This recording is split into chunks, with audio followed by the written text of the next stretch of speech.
the best, from a scientific standpoint, I think the best way to define consciousness is what goes away with anesthesia. Because under anesthesia, consciousness is gone, but the brain is still quite active. Nerves fire, axons fire. There's membrane depolarizations. There's propagating waves. EEG is slowed, but still there. But the neuron, if you trigger it, it'll fire. So it's not firings per se. It's something else. And in fact, it's probably not the membrane at all, because people looked at anesthesia mechanisms for decades and decades, assuming it was acting on a membrane receptor, like a GABA receptor, for example, which anesthetics do bind to.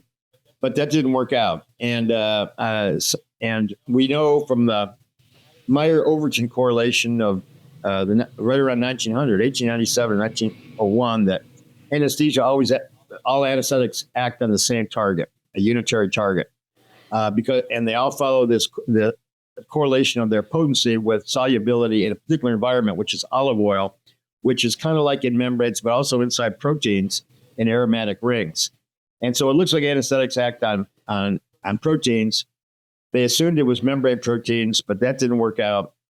There's more and more evidence pointing to anesthesia acting on microtubules by affecting quantum effects only.